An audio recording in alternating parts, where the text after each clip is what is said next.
Oi pessoal, tudo bem com vocês? Quero começar aqui uma série de vídeos em que eu vou começar apenas a falar, sem corte, sem nada, sem roteiro, sobre alguns temas, alguns assuntos que passam na minha cabeça, só para deixar registrado, e quem achar interessante pode aí comentar. Então, enquanto eu estou aqui tomando meu café, se você estiver tomando seu café também, aproveita para ouvir. Um tema que eu acho muito interessante é a questão do livre-arbítrio. Muito se fala, pessoal, tem livre-arbítrio e tal, e escolhe o que quer. Eu, pessoalmente, eu não acredito que exista livre-arbítrio. Eu vou explicar por quê. E o que significa, e qual a implicação de pensar dessa forma. Eu acho que livre-arbítrio não tem nada a ver, não faz sentido dentro do universo que a gente vive, do contexto que a gente vive como vida, que a gente chama de vida. Não faz sentido para mim. A primeira vez que eu tive contato com alguma ideia que fala contra o livre-arbítrio foi quando eu li a Bíblia pela primeira vez. Se você ler lá em Romanos, né, em Efésios, Paulo fala muito sobre Deus escolher alguns para serem salvos e outros para não serem salvos. Então a primeira vez que eu li esse texto, Romanos, que ele fala que Deus cria os vasos para honra e os vasos para desonra, e quem somos nós para discutir com Deus a esse respeito. Fiquei muito chocado. Eu falei, não é possível, porque na igreja, para muitas igrejas pelo menos, é um foco muito grande em falar que você é responsável pelas suas decisões. Embora eu acredite que existam consequências para as nossas ações, eu não acredito em... ou talvez a responsabilização também, né? Cada um é responsável pelas suas ações, pelo que faz, mas eu não acredito em punição. Nenhum tipo de punição, porque eu não acredito que exista de fato um livre-arbítrio. Até mesmo a Bíblia ela fala a esse respeito, né? Tem toda uma doutrina que foi mais desenvolvida por Calvino e tudo mais. Deixa eu sair daqui, começou a ficar barulhento aqui. Então, mas voltando, essa doutrina que foi desenvolvida por Calvino, ela se baseia nas cartas de Paulo, que fala sobre a predestinação. E um exemplo que fala basicamente assim, que Deus predestinou algumas pessoas para serem salvas. E o resto da humanidade não será salvo, porque simplesmente Deus quis dessa forma. E quem somos nós para irmos contra o que Deus determinou? Mas tá, tudo bem, essa é apenas uma visão teológica, né? De uma linha da teologia, tem várias. Isso só dentro do cristianismo, porque, né? Tem outras religiões que cada uma vai dizer de uma forma. Você tem ali algumas filosofias dentro de espiritualidade, como espiritismo, talvez budismo também, que falam sobre você reencarnar sucessivamente, várias vezes, até você ir se aprimorando, né? Daí tem a questão do karma e tudo mais. E então nessa linha você teria um livre-arbítrio, só que o livre-arbítrio não está apenas na Terra. O livre-arbítrio estaria nas sucessivas vidas, estaria no espírito. Então o livre-arbítrio não está nesse corpo, está no seu espírito, que escolheu as experiências que você vai ter nessa vida. Mas até dentro desses exemplos, eu não consigo ver o livre-arbítrio, pensar que existe um livre-arbítrio, como uma forma de explicar bem a realidade das coisas. Se você for parar para pensar, o que leva uma pessoa a tomar uma decisão, a ser de uma forma ou de outra? Eu fico pensando o seguinte, quando você está diante de uma situação que você tem que fazer uma escolha entre várias, como que você faz essa escolha? Você pode escolher de forma racional ou de forma emocional. De forma emocional você sente e faz. Então nesse sentido você já está sendo dominado, você já está sendo levado para uma emoção. Você escolheu por causa dessa emoção que está em você. Ou você pode escolher de uma forma racional. Mas a forma racional, ela vai levar em conta apenas o conhecimento que você tem. E todo mundo tem um conhecimento diferente a respeito das coisas. Cada um conhece da vida de uma maneira única.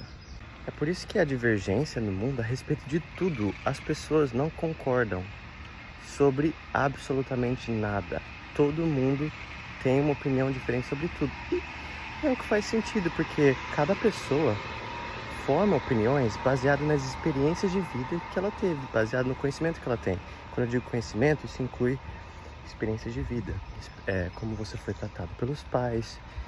Toda e qualquer mini trauma, grande trauma que você teve vai influenciar a forma de pensar. A faculdade que você fez, o seu círculo social, o país onde você nasceu. Não é à toa que, se você nasce num país cristão, católico ou evangélico, há uma grande chance de você se tornar dessa religião. De igual maneira, se você nasce no país onde a religião predominante é outra, ou é o ateísmo, ou é o ceticismo, paganismo, seja lá o que for, isso influencia a religião que você vai ter. Então o que eu acredito é o seguinte: eu acredito que, embora a gente faça escolhas, todos os dias a gente faz escolhas, essas escolhas elas estão baseadas no conhecimento que a gente tem. Só que o conhecimento que a gente tem é sempre limitado, porque ele depende das experiências de vida que nós tivemos. Eu fico pensando aqui, eu tenho um amigo que ele tá entrando na polícia agora. E ele tem armas, ele adora armas, adora essas coisas assim relacionadas à polícia, a militarismo. E aí você olha para a família dele, a família inteira são de veteranos, de militares, né, pessoal que lutou nas guerras, guerras que os Estados Unidos fez aqui ou em outros países, né? E então, nesse sentido, filho de peixinho, peixinho é. Então você vê a influência muito grande. Por que a pessoa se vai por esse caminho? Porque a família também tinha esse caminho. Então qual é a chance da pessoa se enveredar por esse caminho? É muito grande, né? No meu caso, eu fiz direito em 2 países. E você olha para minha família, a quantidade de advogados que tem, meu pai é advogado, tios advogados, primos. Então a influência é muito grande. Agora, claro que eu não estou dizendo que se A acontecer aqui, o B vai acontecer, entendeu? Não estou dizendo que existe uma relação direta entre uma coisa e outra coisa. Até porque o que nos leva a tomar decisões são um conjunto de situações, é um conjunto muito complexo. Não é apenas uma situação que vai fazer você ser de uma forma ou de outra. Então não estou dizendo que é isso. Não tem como a gente prever, pelo menos não com o conhecimento que a gente tem, como uma pessoa vai se tornar e as atitudes que elas vão tomar. Mas já se sabe, por exemplo, o efeito que ter uma família disfuncional ou a pobreza, o que esses 2 fatores fazem em relação a levar alguém, a aumentar a probabilidade de alguém se envolver na criminalidade. O que eu estou querendo dizer com tudo isso? Isso justifica as ações das pessoas e tudo mais? Não justifica. Eu não acredito em punição, não significa que eu não acredito em responsabilização. Eu acredito que cada um tem que ser responsabilizado pelas suas ações, mas só na medida em que essa responsabilização não se torna uma punição, não é uma forma de punir e aplacar o sentimento de vingança que tem dentro de nós. Porque o sentimento de vingança, acho que vem dessa ideia de que a pessoa poderia ter feito algo diferente.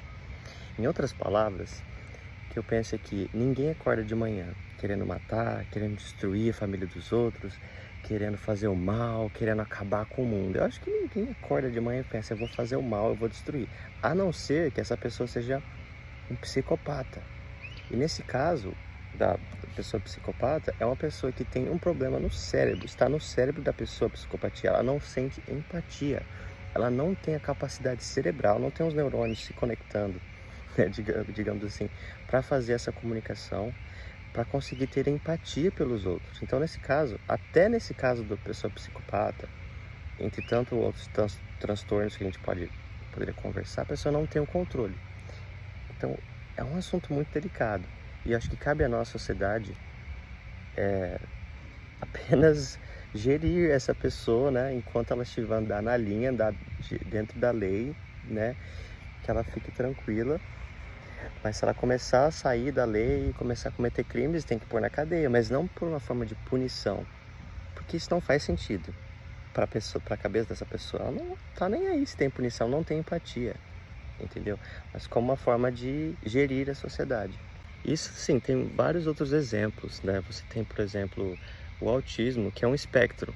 Então, provavelmente você deve ter conhecido pessoas que estão dentro do espectro autista e você nem percebeu.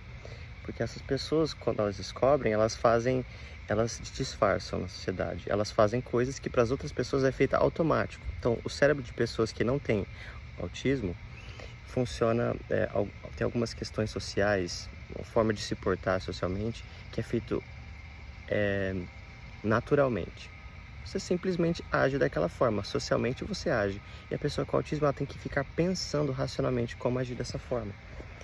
Então imagina a diferença de experiência de vida que essa pessoa vai ter, baseado nesse negócio que está no cérebro dela. Apenas os fios do cérebro dela são ligados de uma forma diferente.